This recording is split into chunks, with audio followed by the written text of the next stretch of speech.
right, later that night.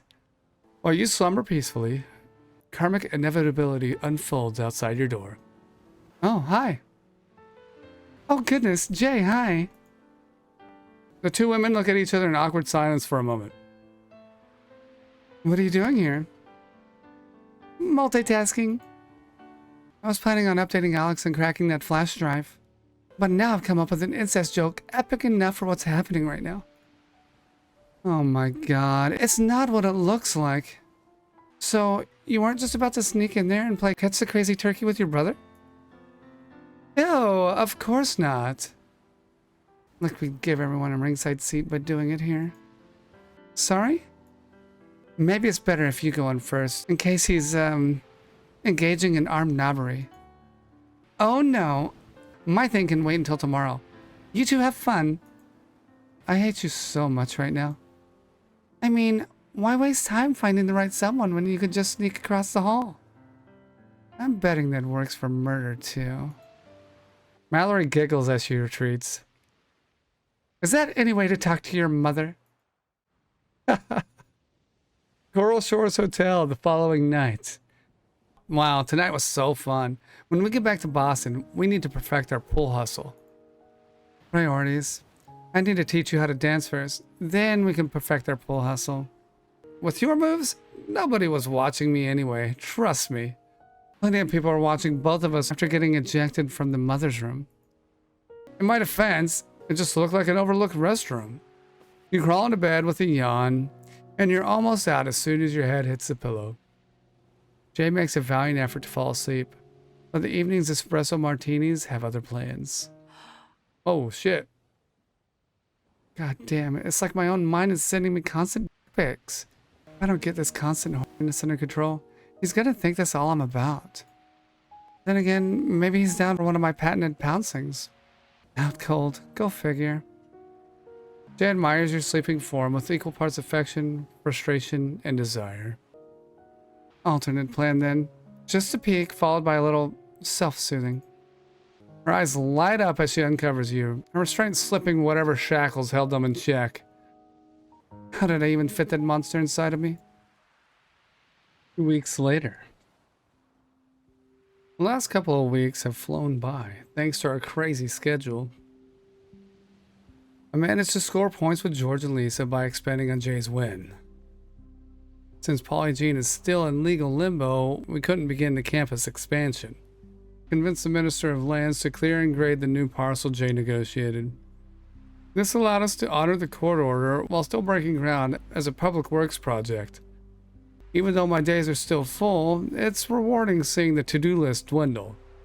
At least the evenings have been pleasant, though I couldn't exactly call them relaxing. Jay's been very cautious about our secret getting out. Learning we may share a mother is part of that. The wait on results isn't helping. The lab sequencer went tits up when Sophie put Jay's DNA through. After waiting a few days for parts, Sophie ended up sending her sample stateside. While she prefers to meet up away from others, sometimes she gets impatient. Now that we've crossed that line, Jay goes out of her way to prove she's all in. What she lacks in experience, she makes up for in passion. Lisa's been visiting in the evenings to go over work stuff. While it's been professional, I can tell she gets a rise out of teasing Jay and Mallory with her visits. My interview with Inspector Stewart on Mom and Dad's crash was short and frustrating. He knows more than he's saying, and I hoped I could identify the man I might have seen in Sicily. He showed me grainy photos of some bald guy taken from the distance, but it wasn't anyone I recognized. At this point, all we can do is wait and hope he can piece the puzzle together. My morning sparring with Chef Tanaka has been worth every ache and bruise. Like a blade, the body needs to be honed, and we both needed this to sharpen back up. Fortunately, she's a great instructor, and quickly pointed out the worst holes in my defense. I also get the best of her occasionally, which has earned both her respect and her wrath. I've gotten so used to her correction, I sometimes hear her voice like a weird shouldered angel. That just means her method is working, fuckboy. The chef's affinity for teaching has met its match with my kitchen skills, however. Cooking may be a talent I'll never master, but damn if it ain't fun trying. Strangely, Tanaka never loses her cool with me in the kitchen. Borg, borg, borg. She just seems quietly happy to have company while she works, even if it's mine. While it feels good to have purpose, my selfish mind still often drifts back to Aspen. I don't miss the people so much as the feeling of only living for the moment. Okay, I miss the people too. One thing is certain at this point, there's some big decisions ahead of me. George said a new judge has been assigned to the lawsuit, so hearings will begin next month. Hopefully whatever's on the thumb drive Christian gave us will help us in court. It still wouldn't surprise me if Christian is full of shit and is full of furry porn. The Sunset's repairs are finally complete, and they reflooded her dry dock today. The formal transfer of ownership is just 10 days away. Handing her off to her buyer will be the final item to tie up before we fly home. As we wrap things up here, I know it'll be hard saying goodbye to Oliver, Brianna, and even Rinko. Well, speak of the devil. Oh, this is Tanaka. I have 15 minutes and bring anything necessary to impress me with this fictional dexterity trick of yours. Not gonna happen unless we're playing for the same stakes. Oh boy, I hope Brianna stocked up at the fruit stand. 12 minutes later. What's this all about? You're early. Excellent. Today is graduation day. Can we not just say we did? It's been a long day. The fact that you arrived in workout clothes tells me you already know the answer to that. Alright, let's do this. Anxious to wrap this up, you settle into a sparring stance and face off with your unconventional sensei. While it'll take years to master what I've taught you, you're already far more well-rounded.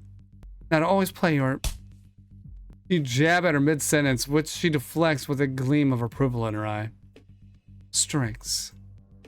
So you're saying all of this was for nothing? Tanaka's kick comes out of nowhere, and without even thinking, you easily block it. That was not for nothing. It would have landed easily just 2 weeks ago. Huh. I guess you're right. You know what to do, fuck boy. Press your attack? I'll wait her out first. The two of you engage probing jabs for a few minutes, with neither landing a solid blow. This isn't your style, Alex. Maybe what you thought was my style was just a clever ruse. If you think she's pissed now, wait until she sees how weak your trick is. Tanaka's response is a punch that narrowly misses giving you a shiner. Oh shit, she overextended. Your shot lasts a heartbeat before you sweep her leg and she falls eloquently onto the mat. She can only look up in horror as you fall across her body to pin her. Oof. So, up for round 2? A visibly embarrassed Tanaka regards you warily. Upping her up, you bow to her, which she returns without irony. I'm afraid today is mostly about farewells, Alex. Well, that's still a few weeks away. A few weeks for you, a few days for me. I'm breaking ground on a new restaurant in Seoul. Oh, but I thought... Alex, I was not kind to you when you arrived. For that, I'm sorry. You've proven to be quick to learn. And you've been good company. If I didn't know better, I'd say what you're describing is a friend. Yes, a Tomodachi. I did not want to depart without setting things right. I'd be lying if I said you don't still terrify me. But I'm grateful for everything. I'll make sure to find you and say farewell before I fly out. It's been an honor, Alex-san. Alright, we're here in the following evening. The sequencer's back online, so I should have my test results back tomorrow. Apologies for interrupting, but is Mallory running any errands for you? I don't think so. Why do you ask? She's late for a waxing appointment, and her phone has been powered off. George and Lisa are at the gala in town, so I doubt she's doing anything for them. This is very odd. I was tracking her phone until it went offline at the pier where the Sunset was refitted. Jay shoots you a perplexed look. That does seem strange. Maybe she's with Oliver? Captain Oliver is currently in his room with Dr. Allard. They are having loud sex. Oh, wow, good to know. Historically, Mallory is on time for 98.8% of her planned excursions.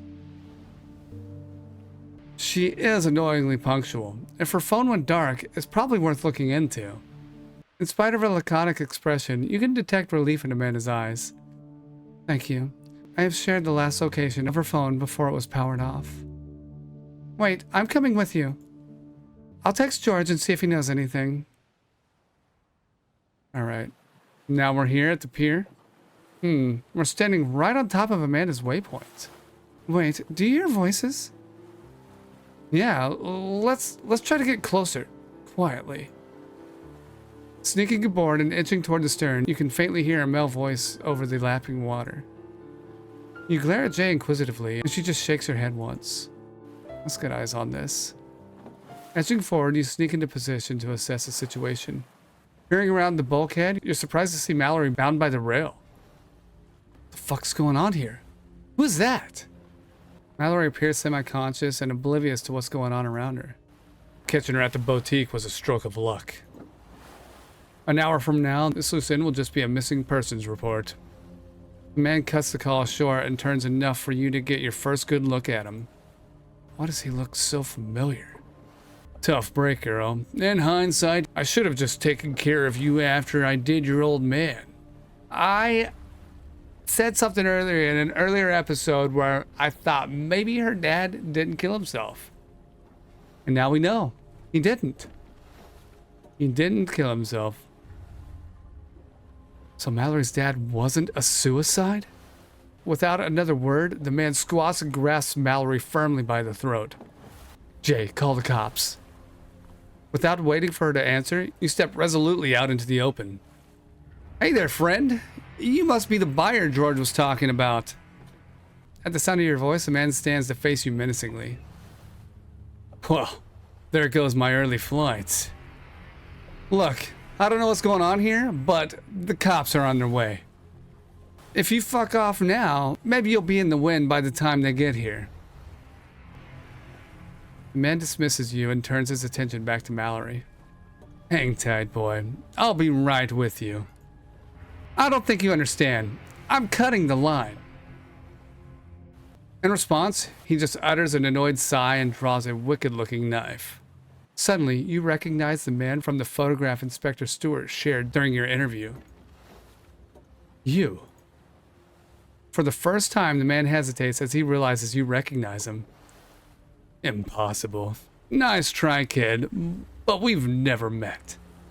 While you're stunned by emotion, he begins closing the distance between you. This is him. He killed Mom and Dad. Yes, and now he plans to kill you, Alex. David? This man is a professional. He won't negotiate, and he won't waste words on you. You're gonna tell me to run. Is that really what you think? That's what you always said I should do. I told you that you almost always have more to lose than the other guy. Do you think that's the case here? No. People will get hurt if I stand by and do nothing. That was a lesson. You fight only when the cost of doing otherwise is unthinkable. A rush of emotion nearly overwhelms you. You struggle for words. David, choosing to lay down your life for another is the highest calling anyone ever faces. For me, in that moment, there was only one answer. Just as it is for you now, my brother. Now, do what you must, Alex. It's time to become the lion. You snap back into the moment, surprised to find your would-be murderer still 3 steps away. What's happening? Alex? A strange serenity washes over your body as you transition into a defensive stance. That knife is the X factor. If I can neutralize it, I'll even the odds. Your attacker lunges in with a probing slash intended to test your reaction time. There's not a lot of room to maneuver here. I won't be able to stall him with footwork. He steps into a thrust, forcing you to dodge. Wrinkle's lessons pay off as you effortlessly dodge the anticipated reversal. Suddenly, you see a flash of red out of the corner of your eyes as Jay streaks toward Mallory. You're a wanted man. You'll never get off the island. Jay, I must have hit my head. At the sound of Mallory's voice, the man turns his head slightly to check his mark. This is the closest thing to an opening I'm gonna get. Realizing his mark is on the verge of escape, he turns and begins advancing towards the women. You thrust forward to put yourself between them. But you don't see his jab until it's too late. Holy fuck. You realize too late that he stepped ahead of you and you were his target all along. The pain of the blade piercing your abdomen feels distant compared to the force of the impact. Oh my god, Alex! You hear your heartbeat in your ears and your vision blurs as time comes to a halt. What was I thinking? You nearly black out from the pain as he twists the blade slightly in an attempt to withdraw it. You can see it in his eyes. He thinks he's won. What would Rico say? I would say he gave you a knife, fuckboy. Go on the offensive. You can let go, kid. I'll do them quick. They won't feel a thing. Something in you snaps and you lash out savagely in a sudden white-hot rage. While he's reeling from your explosive punch, you hyperextend his elbow and apply all of your strength. Oh shit. Fuck. Render him unconscious? I'm gonna do that. That way he can pay for his crimes. He needs to pay for all his crimes. So, do it. With some distance opened up and your opponent seriously injured, you go on the offensive. Without conscious thought, you pull the knife out from your torso. In spite of your open wound, your mind is focused and your body hums with furious energy. He killed Mom and Dad. And he would have killed every last one of us. But I'm no killer. I won't let him turn me into one. They both like, Alex! With adrenaline-fueled time dilation, his inevitable attack seems almost unfairly slow.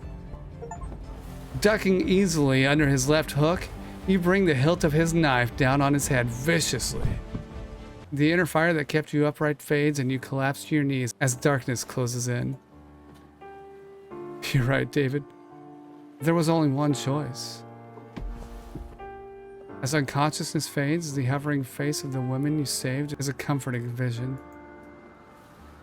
Listen to my voice, Alex. The medics are on their way. No. Keep your eyes open, Alex. My god, he's losing so much blood. Hold this against the wound. Keep pressure on it. Hey. Wake up, Alex. Oh, man. Don't you fucking leave me all alone. Make a manual save now? Okay.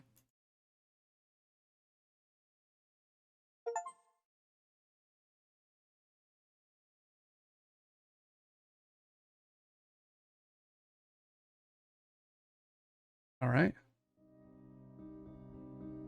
We just finished chapter 7. We finished chapter 7 with a crazy cliffhanger.